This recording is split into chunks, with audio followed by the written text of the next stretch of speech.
Hello, everybody. I'm here to talk about some math that is super cool that I learned about in grad school. And it's from this very famous book of Walter Rudin called Real and Complex Analysis.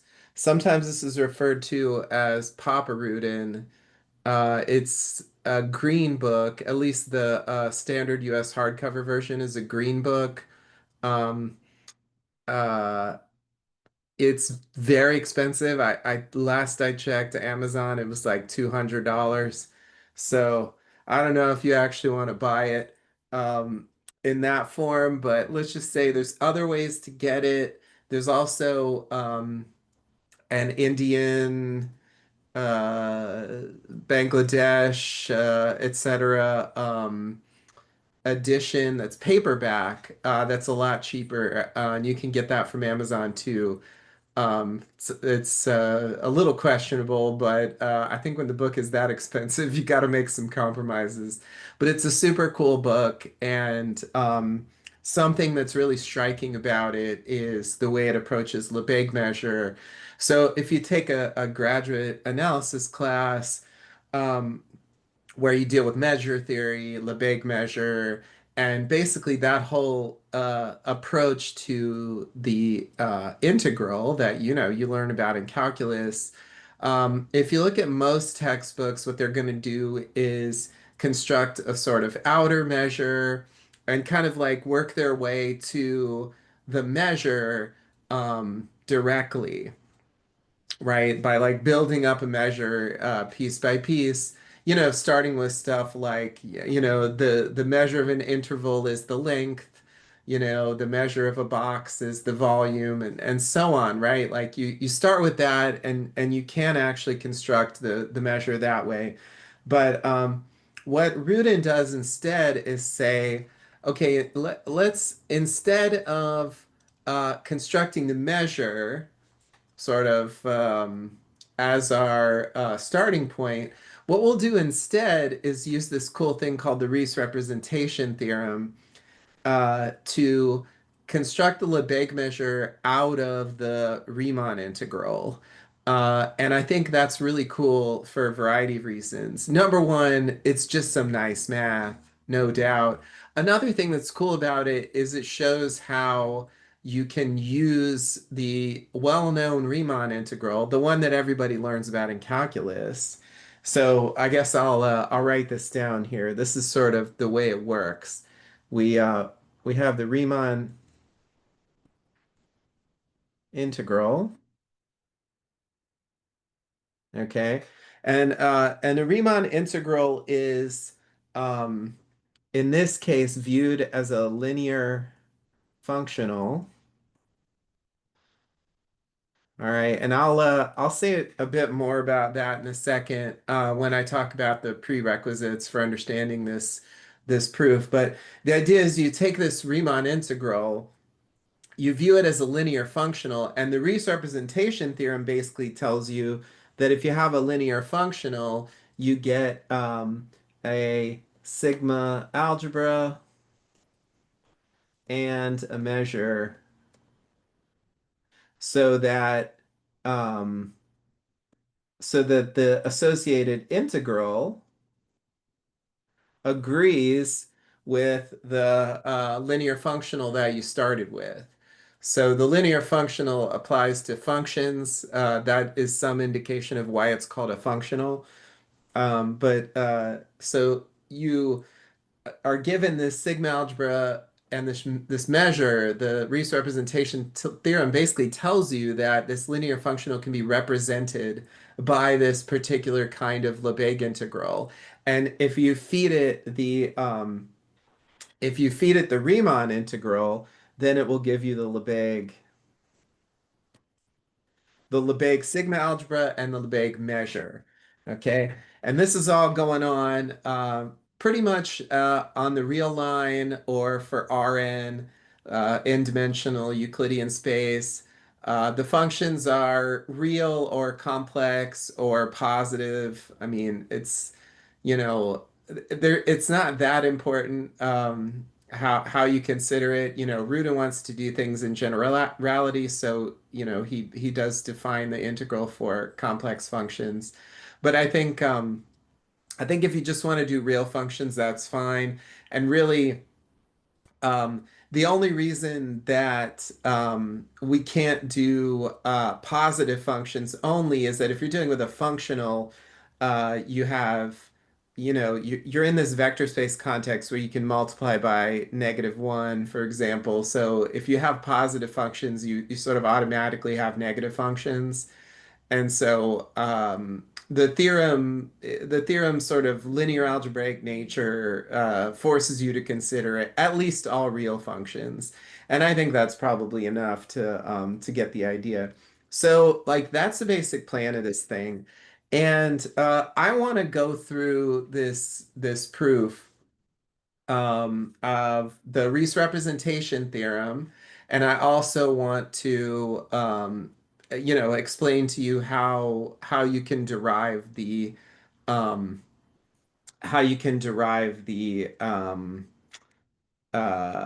the Lebesgue measure and the Lebesgue sigma algebra from that, and maybe a little calculation um, to explain why, the Lebesgue measure of an interval is the length or something like that, right? That's something we should be able to do. When you construct Lebesgue measure as starting from outer measure, it's sort of built into the fabric of your construction that intervals are gonna have the measure that you expect them to, right? But when we go in from this direction, we sort of lose what the we sort of lose what the we sort of lose what the point is. What am I trying to say? Um, we lose uh oh man, I lost my train of thought. Hold on. We lose the purpose of uh no, no, no. We lose the specifics, sorry, about the measure. We're building it as representing this functional that comes from a Riemann integral. So then we have to sort of connect the Riemann integral to like, well, okay, but like how do you measure an interval, for example? Like the interval from 0 to 1, like how do you know the measure of that is 1, right? And we could absolutely figure that out, or like a point has measure 0 or something, right? We can absolutely do that. It's going to take me a long time to go through. It's kind of an extensive proof. The cool thing about the proof of the Reese representation theorem is that none of the steps is actually particularly hard. It's, if you've done epsilon delta analysis type stuff, then you're not going to have any big problems with it. If you're comfortable with series and sequences and limits, you know, uh, it's not too hard, but there is a lot of background. So I just want to talk about the required background here. So let me um, let me go to a new page. So these are what I consider to be prerequisites. Okay, so we have first of all point set topology. And specifically, continuous functions,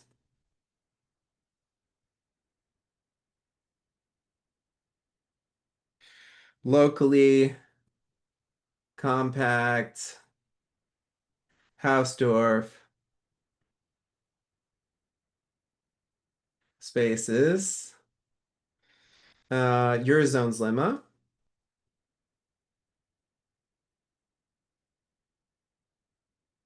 Okay, so when I say locally compact Hausdorff spaces, you need to know what all those pieces mean. So you need to know what compact is, you need to know what Hausdorff is, and you need to know what locally compact Hausdorff is. The funny thing about locally compact Hausdorff is it doesn't mean locally compact Hausdorff, right? Normally, locally blank means a certain thing, but locally compact Hausdorff doesn't work like that. Nonetheless, you do need to know what compact and Hausdorff mean separately, and of course, what space means, right? Topological space, um, continuous functions, and then Eurozone's lemma, which actually applies to normal spaces, but Rudin gives a version for locally compact Hausdorff spaces because that's basically the kind of space that we're dealing with in the context of the Rees representation theorem. So, as far as this goes, in my day, the standard book for this kind of stuff was Moncrie's. Um, there's plenty of other books, I'm sure, at this point. Perhaps there's some newer ones that are better. I think Moncrie's is pretty good. If it were me, I might write it a little differently. Um, whatever. If I had all the time in the world, I'd love to write an improvement. But honestly, it's pretty good. As far as the graduate books that I read, it's one of the clearer, easier ones to get through. So, basically, you just need enough to digest what I'm saying here. Um, and then we have sort of linear algebra. Okay, and this really means like the abstract version of linear algebra. So we're talking vector spaces over R and C. So the real numbers, the complex numbers, and then we have linear functionals,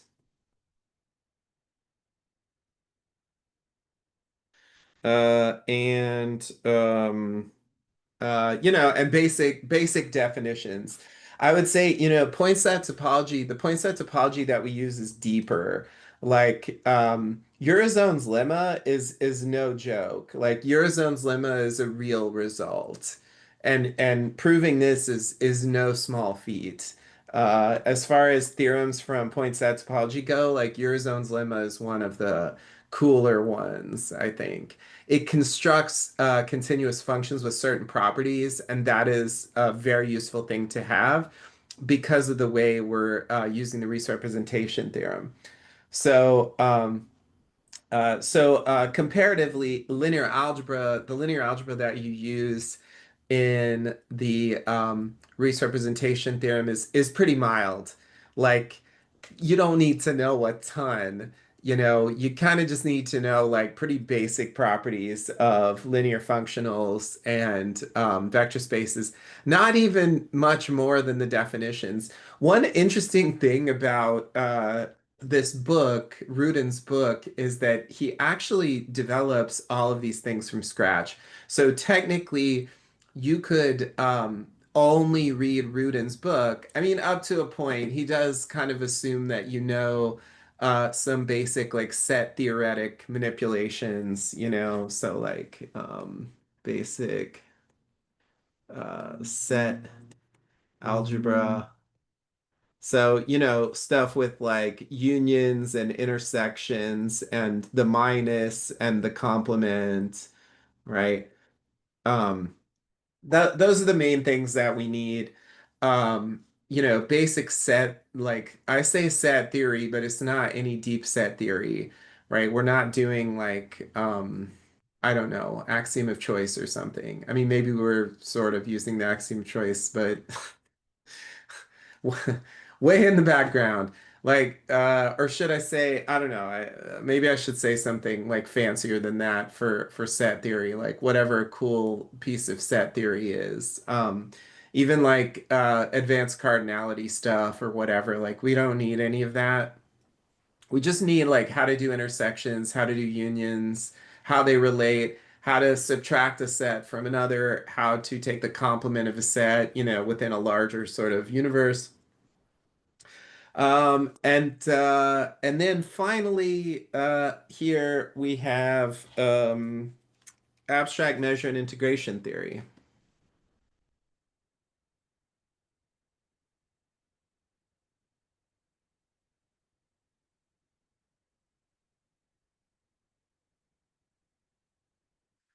So, this pretty much is Rudin chapter one.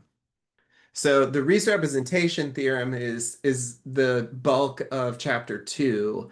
But chapter one develops abstract measure and integration theory, which is it's pretty cool because it starts just from the abstract definition of a sigma algebra, a measure, and then how you can define an integral from that. And then we have integral properties and integral results, dominated convergence theorem, monotone convergence theorem, Fatou's lemma, all kinds of like great and super useful integration tools, which we'll probably use when we want to, do an example at the end after like constructing the big measure. But I'd say that's my attempt to sort of boil down what you need to get through this proof.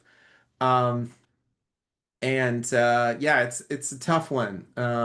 It's a tough one, shall we say?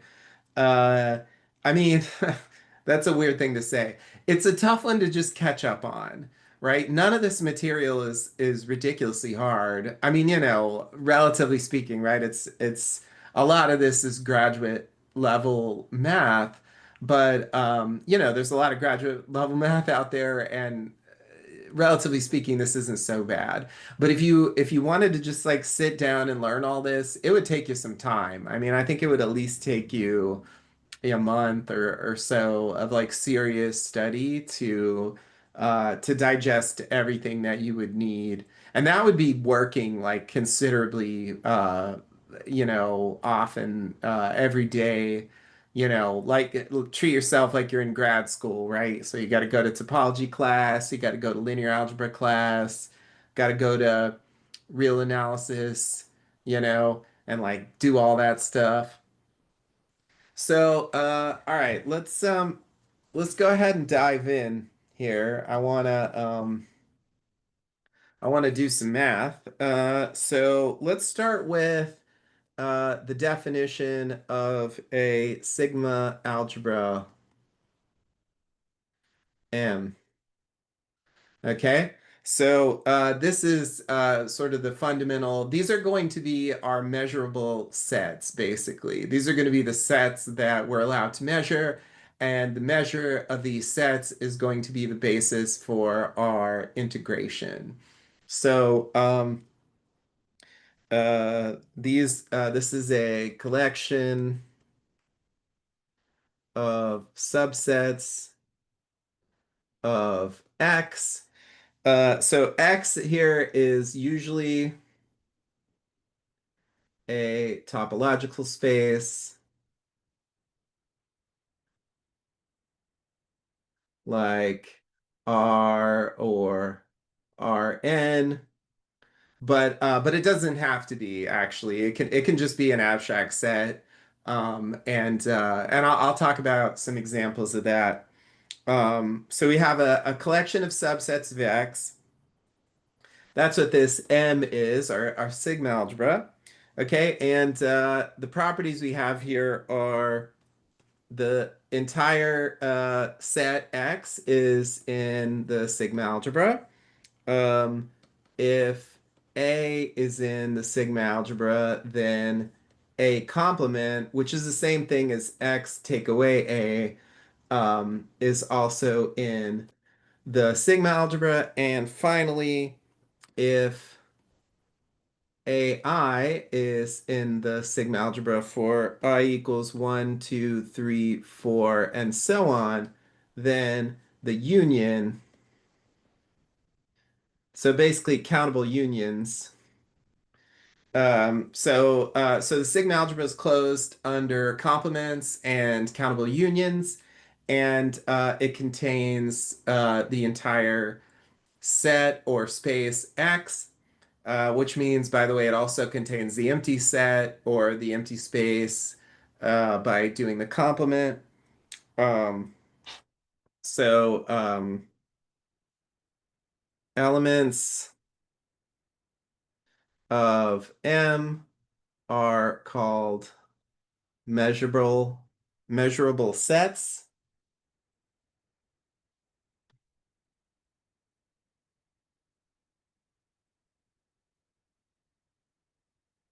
Okay. And then if we have a function from x to, not to x, but to y, where x is a measurable space. So being a measurable space just means that it comes with a sigma algebra. Okay, so there's a sigma algebra here, and y here is a topological space.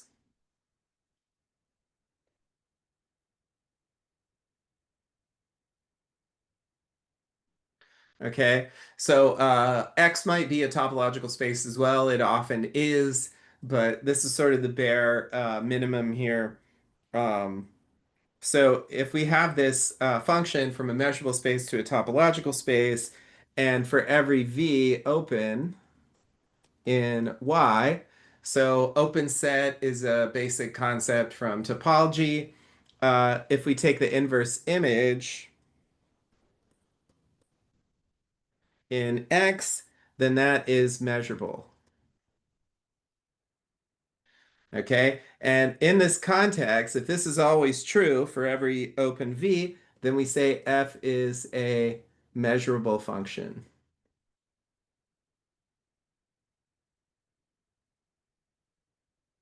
Okay, so you can already see here with this stuff, I've started to use the concept of topology. Okay, and like this is the basic definition. Like if you read like the first chapter of a topology book where they talk about topology, not like the preamble stuff or preface or the intro chapters or whatever. Like when they really get down to like let's define what is a topology, this is the first thing you're going to learn what an open set is. And then the other thing we have here is this inverse image set. So this is an example of a concept from basic set theory.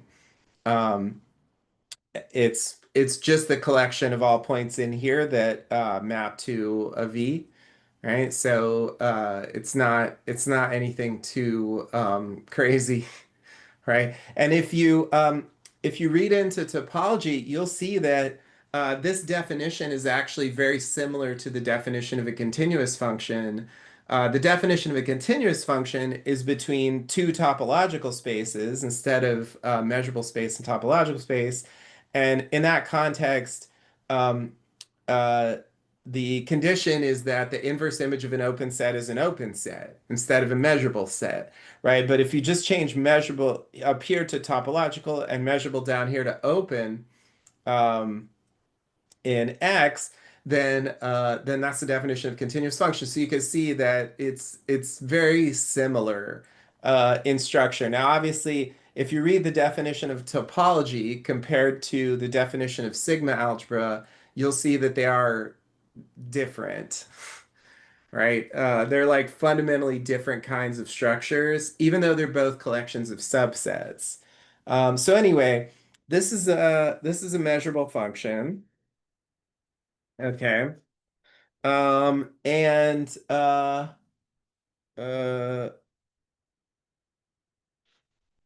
next up, we can talk about sort of the natural sigma algebra that comes from um, uh, topology. So if we start with a topological space, X, and take the sigma algebra generated by the open sets. So just a word about generated. You can define uh, you can define uh, you can define generated from the inside and from the outside. Usually from the outside is sort of nicer to prove that it exists. And from the inside is nicer if you actually want to work with one of those sets. So the way you can prove that there is a sigma algebra generated by the open sets is first note that the power set, so the set of all subsets of X, is a sigma algebra, right? So if you took the power set, right, it would satisfy these properties, right? Because all it takes to be an M, if M is the power set, the set of all subsets of X, then these closure properties are just true very straightforwardly by definition, or almost trivially true, right? So the power set is a sigma algebra, and the power set contains all the open sets. Okay, so then the next thing you could prove is that if you have two sigma algebras and you take the intersection of those sigma algebras, then the intersection is again a sigma algebra, right? Uh, that's pretty easy to see, I think, right? The intersection actually of any number of sigma algebras is a sigma algebra. It could even be an uncountable number of sigma algebras, if you know what that means. Um, so, um, uh, so that means that here, what we can do is we can just take the intersection of every sigma algebra on X that contains the open sets, and that intersection is called the Borel sigma algebra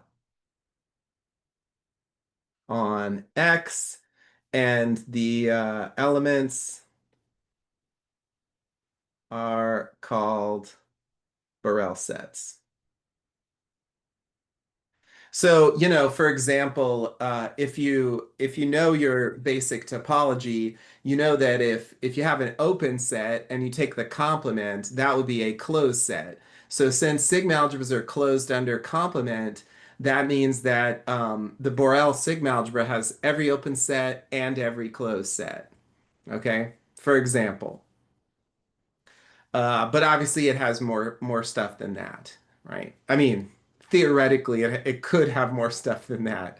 I'm not saying for a fact it has more stuff than that. Obviously, if we're taking the power set, if the power set was our topology, right, then the power set would be the Borel sets as well, right? But in general, usually the topology is smaller than that, right? So just as well here, we could also take the Borel set or the sigma algebra generated by the closed sets, and that would give us the exact same sigma algebra, which you can easily prove just by looking at the complements, right? If it has all the closed sets, it has all the open sets. If it has all the open sets, it has all the closed sets. So if we take the intersection of both, right, we're gonna get the same thing in the end, right? So it's generated by either one. But anyway, Borel sets are interesting. On Rn, the Lebesgue measure, or sigma algebra, I should say,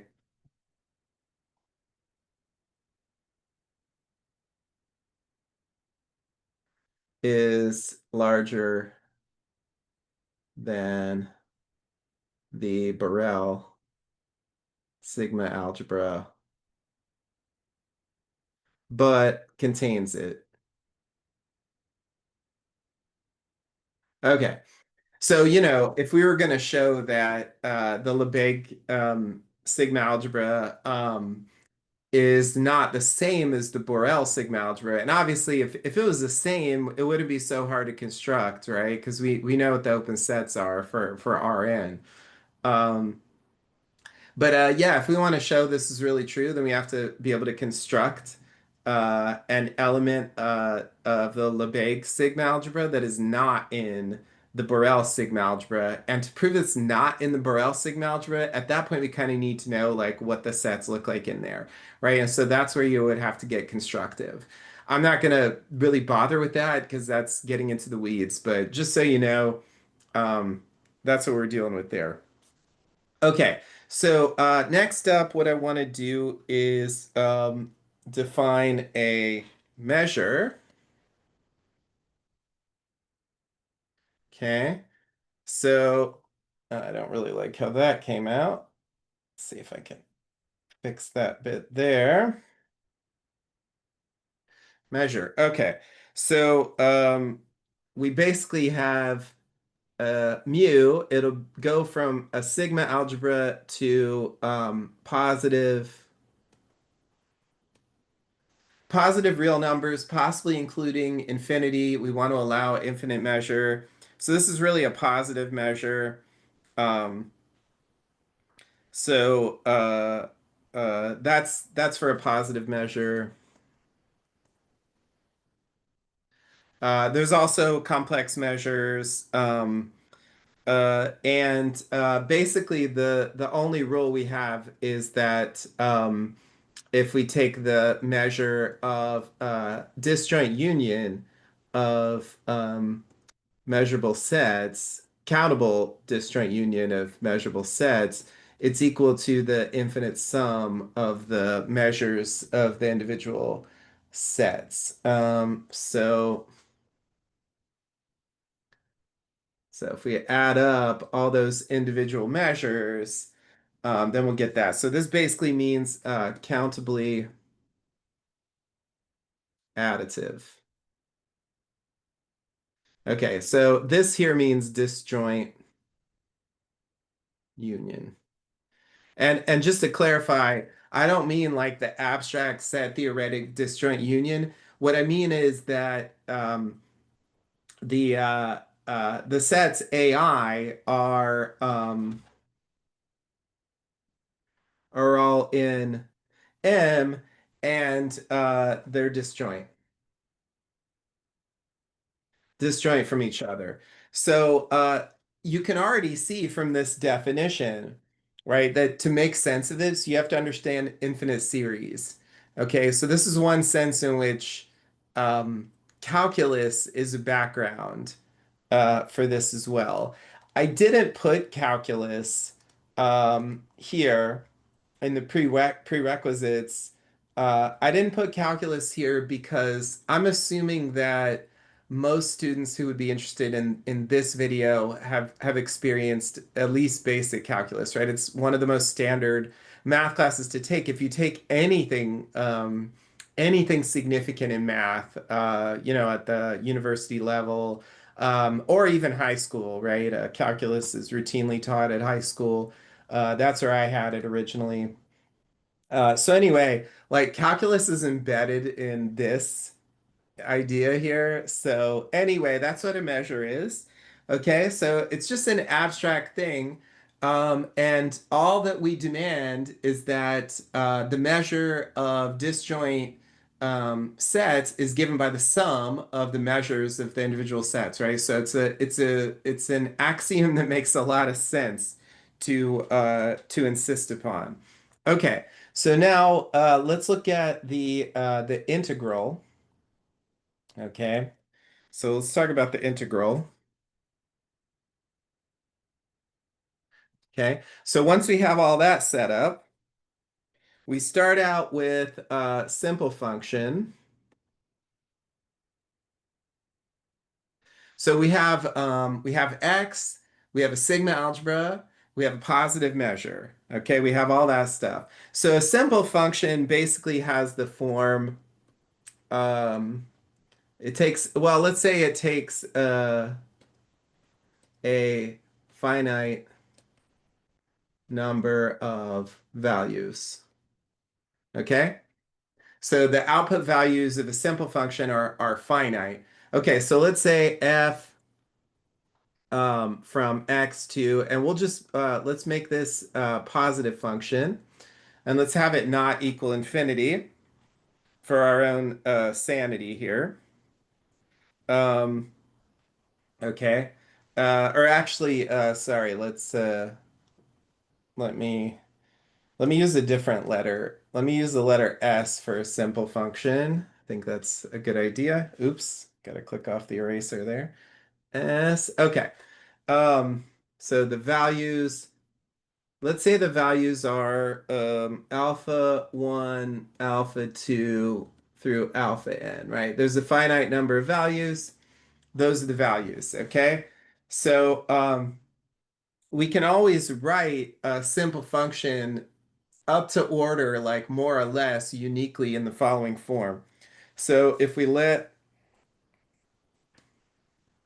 um, little ai, no, capital AI is what I wanted there. Not that it matters much, but let's let little AI equal the inverse image of alpha I. Okay. And we're assuming this is measurable, by the way. So if the simple function is not measurable, it's not gonna help us very much. Okay.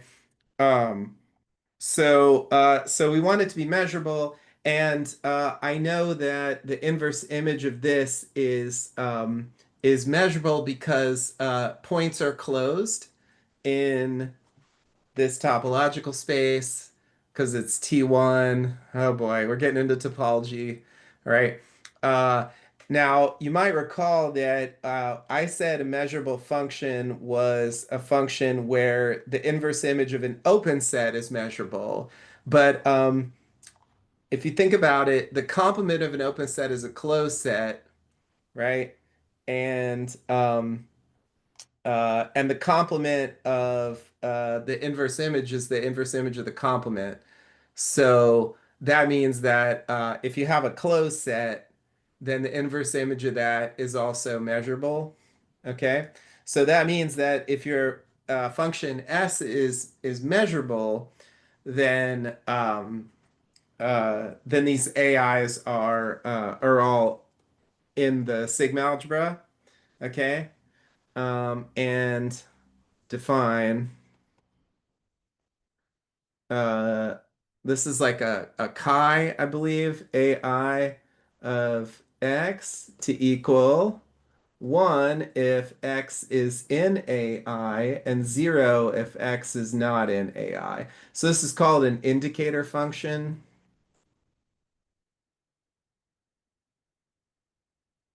Okay. And so if we have these values and we have these inverse images, then we can write S, like I said, up to order, like uniquely as a finite sum of alpha I times the indicator function AI. Okay. So that's sort of our standard way to write a simple function. And sometimes we just start by writing it this way, but you need to be careful to assume that these are exactly the finite values and they're all distinct from each other, and therefore that these AIs are all disjoint, right? Because you know, a function can only take one value at a time. So uh, like for the definition to work, we need this. Okay, so now we have a simple function. Okay, um, and and if we have a simple function such as this one, okay, then what we're going to do, so for a simple function s equal to the sum of alpha I chi ai, we define the integral um, of s over x d mu. Okay, so x is our measurable space, mu is our positive measure, s is our function. So we can define this to simply be the sum from I equals 1 to n of alpha I times the measure of the set AI. Okay? So, I mean, that's what the integral should give you, right? That's how this is supposed to work. Okay.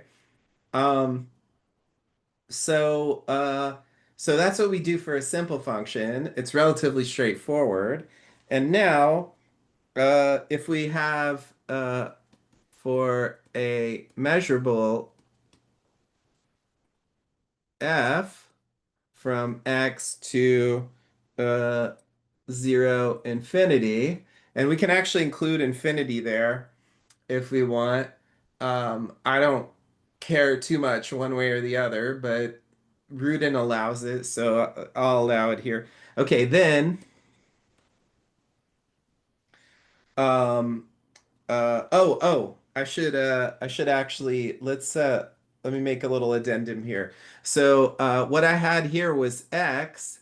Okay, if I replace this by e, okay, where e is some measurable set. So if we want to integrate not over the whole space, but over like a subset, then we would replace this by E and we would replace this by AI intersect E. Okay? That's basically the only thing you change. If you don't want to integrate over the whole space, you want to integrate over a specific measurable subset. Okay? So those are the alterations that you need to make in that case.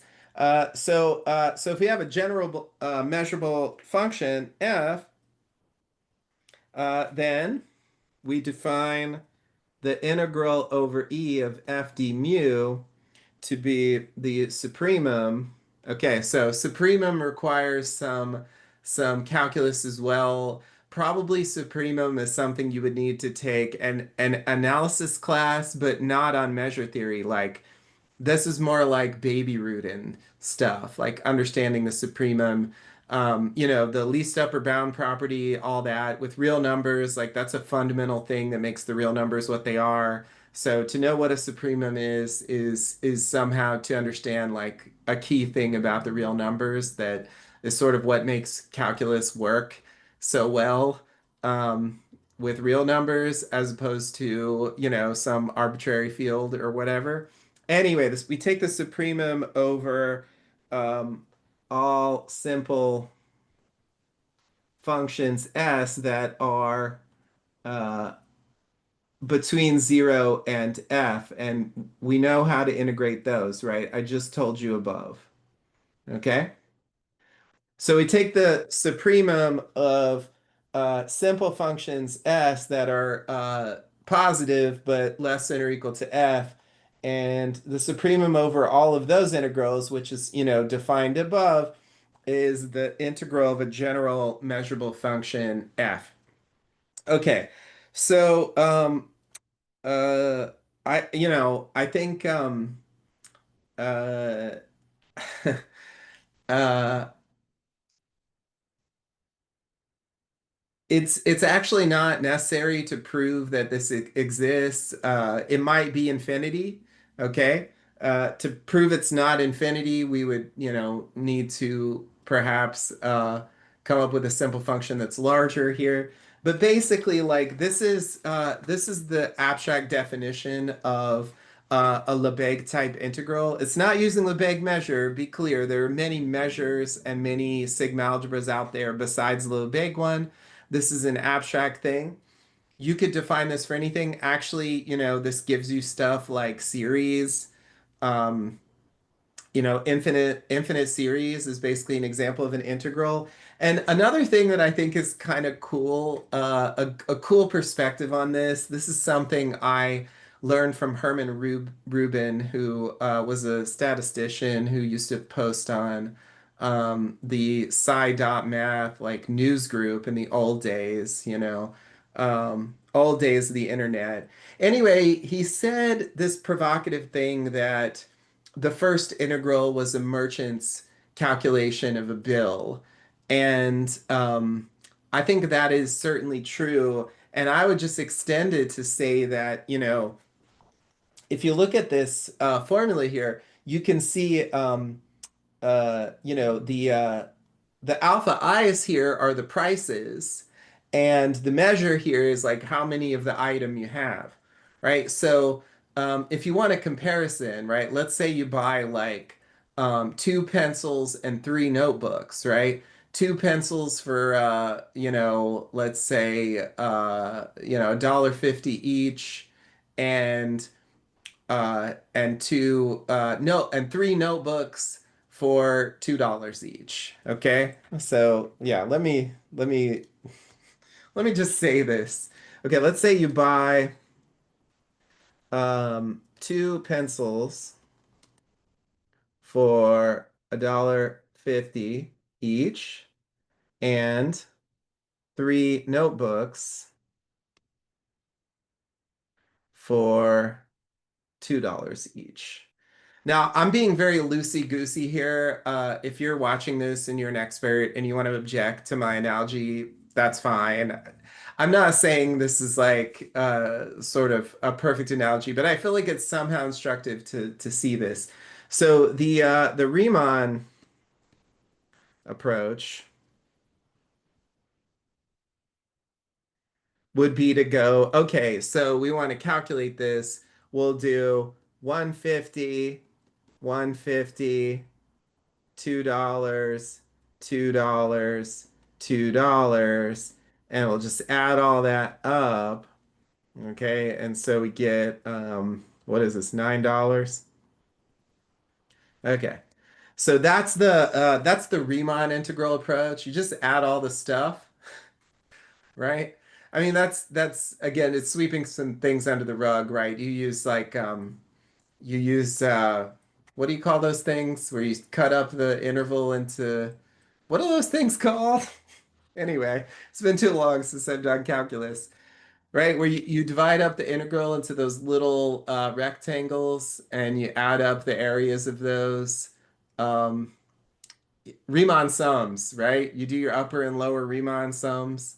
Okay. But somehow the Riemann sums for these would basically amount to doing this every time because this is a very gonna be a very simple function here.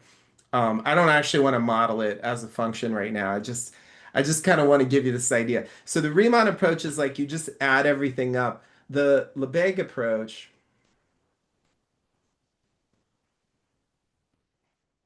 is to go, well, let's focus on like how many of each of these I have. So what I really have here is I have uh, $1.50 pencils and I have two of them. Okay, and I have $2 notebooks, and I have three of those. So this would then be $3 here and $6 here, and so we get $9 in the end. Okay, and if you look at this little sum here, you should sort of compare that to this definition of the integral of a simple function here, right? The Lebesgue type integral, abstract integral, whatever you want to call this. It's weird to call it Lebesgue. I mean, I think he did develop the abstract theory, but there's also like the specific Lebesgue measure, Lebesgue sigma algebra, and associated integral that's also called the Lebesgue integral. So anyway, Lebesgue integral is a generic thing as well as a specific thing, which is a confusing bit of um, ambiguity. But hopefully you can see, right? So like the alpha i's are the prices, right? And the measures are the, quantities of each. So calculating the sum this way is somehow more efficient. I would say, at least on the surface, it seems more efficient. Obviously, they both get you to the same place in the end, but if you wanted a sort of, it's not, I'm not saying this is actual math here, but if you want at least a vague idea why the Lebesgue integral is maybe more powerful than the Riemann integral, it might have something to do with how efficient it is, right? It's calculating integrals in a way, in a sort of uh, um, in what I would call a more logical, well, I already said efficient. Basically efficient is what I mean. So hopefully that kind of explains to you the difference between the two. You could go back and review the definition of the Riemann integral. It's hard to compare with this right now because we don't have a measure on the real numbers yet, right, where we can actually do this. I think also when you make this definition, there's some stuff left to explain. Like it's not totally clear, like why this should actually work, right? I mean, I would say so. But anyway, I don't want to make this too long. I'm planning to come back here and dive into some more details, but I just wanted to set up for you the basic context here of what we're talking about. Um, and uh, so basically, um, for nice functions, f from we can say r to r, we can say rn to r if we want.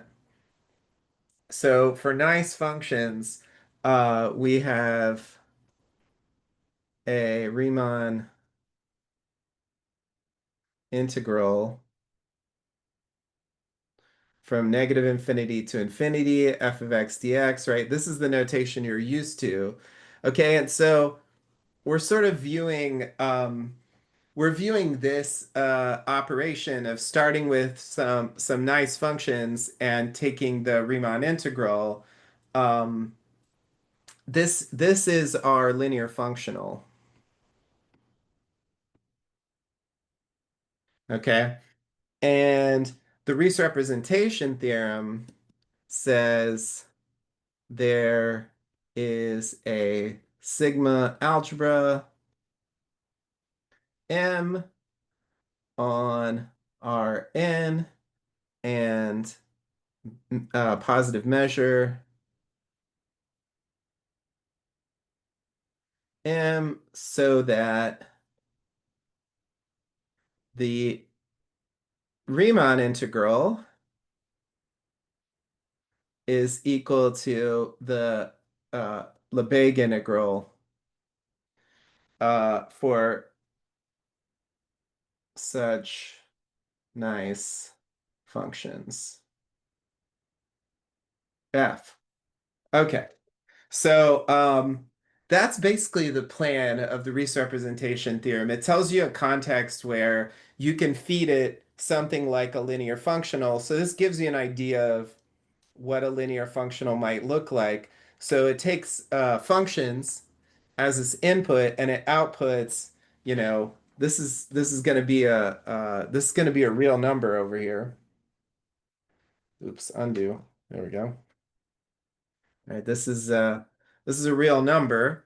So, nice means it's like Riemann integrable, for example, right? So the integral is going to be a real number. It's going to exist, right?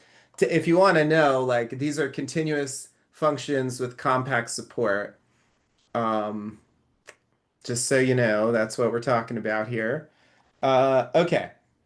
So, uh, uh, so the Riesz representation theorem says that there's a sigma algebra and a positive measure, so that if you do the abstract integral, right, the Lebesgue type integral, the one that I just got through defining here, that value, which just comes out of doing your doing your merchant's bill like this instead of like this, okay?